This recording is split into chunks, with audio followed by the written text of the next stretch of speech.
Hello friends, Standard 5, Subject Math, Chapter 6. એમાં આપણે આજે જોઈશું કોમન મલ્ટિપલ્સ. કોમન મલ્ટિપલ્સ એટલે કે સામાન્ય ગુણક એટલે કે અવયવી. તો બાળકો અવયવી એટલે શું? તો તમને બધાને ઘડિયા તો આવડતા જ હશે, ટેબલ આવડે છે ને?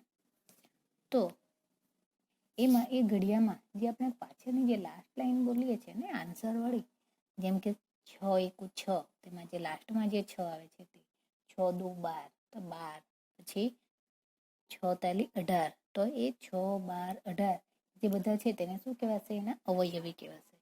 તમને એમ કહેવામાં આવે કે 6ના ફર્સ્ટ 5 મલ્ટિપલ્સ લખો,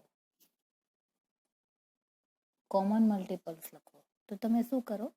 6ના ટેબલમાં 5 સુધી જે આવશે, 6 5 30 થશે, તો ત્યાં સુધી તમારે લખવાનું રહેશે. તો જેમ કે 6 એકા 6, તેમાંથી 6, 12, પછી 6 તાલી 18, 6 ચોક 24, તો એ 24, પછી 6 પંચા 30.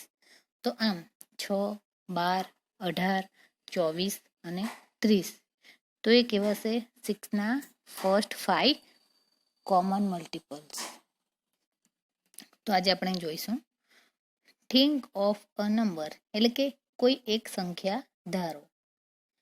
If it is multiple of 3, write it in the red circle. કે જો તે 3નો ગુણક છે, મલ્ટિપલ ઓફ 3 એટલે કે 3નો ગુણક હોય, તો તેને લાલ રંગના વર્તુળમાં લખવાનું છે, કે અહીંયા કે રેડ સર્કલમાં લખવાનું છે. અને if it is a multiple of 5, write it in the blue circle. અને જો એ 5નું મલ્ટિપલ હોય તો એને આપણે આ બ્લુ સર્કલમાં લખવાનું છે. તો એવું પણ બનશે મિત્રો આમાંથી કે કેટલાક મલ્ટિપલ્સ છે જે એ 3માં પણ આવશે અને 5માં પણ આવશે. તો એ બંનેને આપણે ક્યાં લખવાનું છે? જ્યાં 3નું સર્કલ છે અને 5નું સર્કલ છે, જ્યાં બંને ભેગા થાય છે ત્યાં આપણે લખવાના રહેશે. તો અહીં લખીએ આપણે કે 3નું મલ્ટિપલ્સ લખીએ. તો 3ના મલ્ટિપલ્સમાં શું આવશે? તો 3, 6, 6 પછી આવશે 9, પછી આવશે 12, 18, પછી 21, લાસ્ટમાં આવશે 21, પછી આવશે શું આવશે? 21 પછી 24 and 27.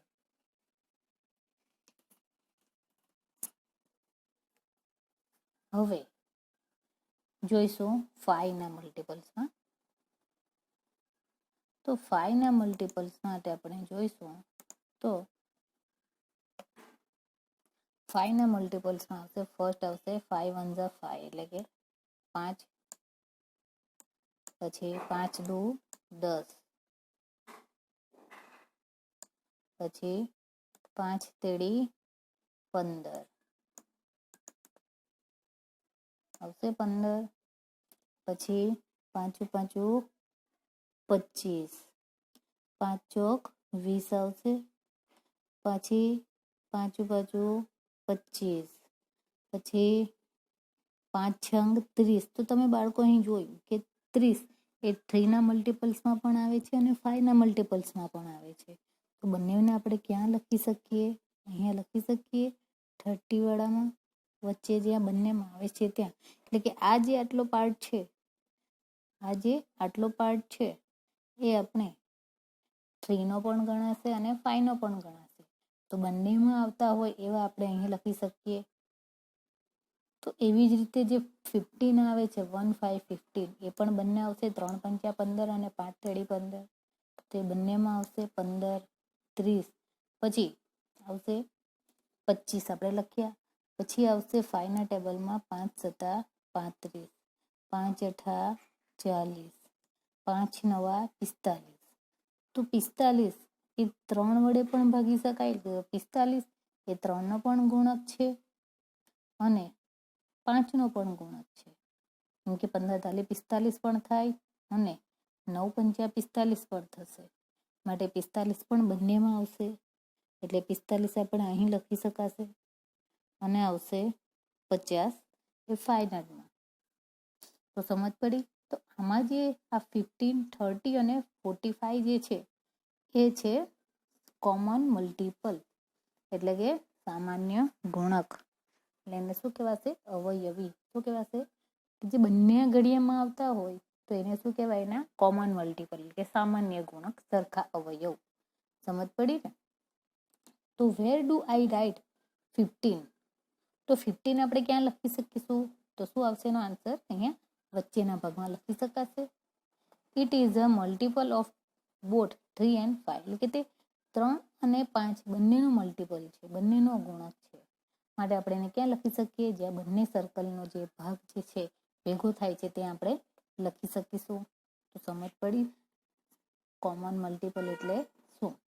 કોમન મલ્ટિપલ એટલે બંને ઘડિયામાં આવતા હોય, બંનેમાં આવતા હોય કે બંને સંખ્યાના ગુણક હોય તેને શું કહેવાય છે? કોમન મલ્ટિપલ, એટલે કે સરખા મલ્ટિપલ, સરખા ગુણક. તો ચાલો આગળ જોઈશું આપણે. Some numbers are multiples of both 3 and 5.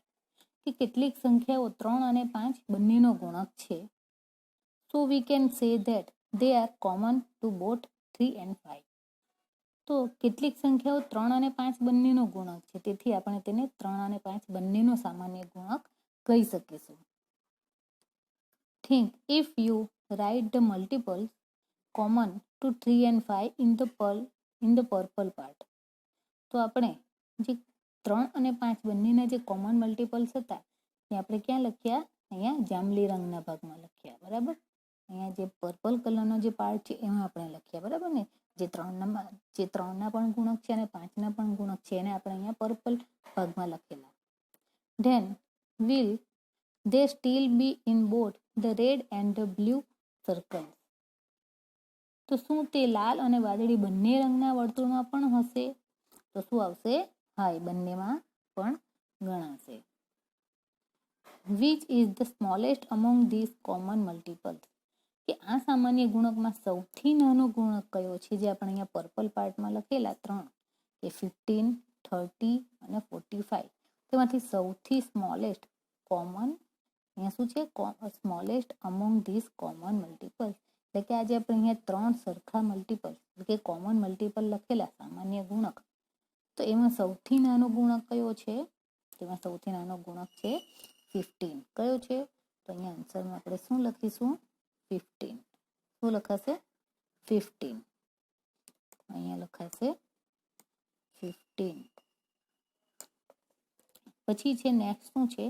કે repeat the game using the number 2 and 7.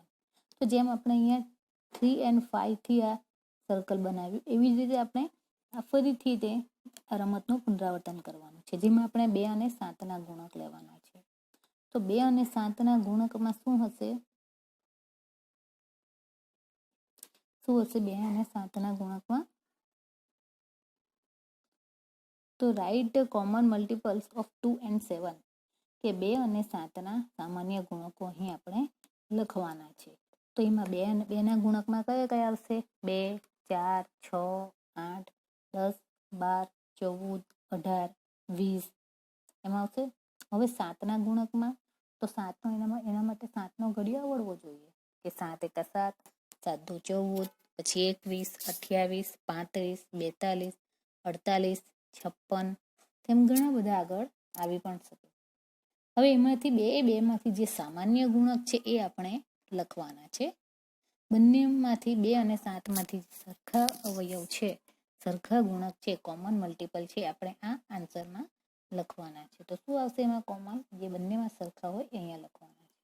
તો આવશે 14, 28, 42, 48 અને ડેશ ડેશ ડેશ. તો ડેશ ડેશ ડેશનો મતલબ શું? કે હજી પણ આગળ એના સામાન્ય અવયવ આપણને મળી શકે છે. તો આ તમને સામાન્ય ગુણક એટલે કોમન મલ્ટિપલ વિશેની માહિતી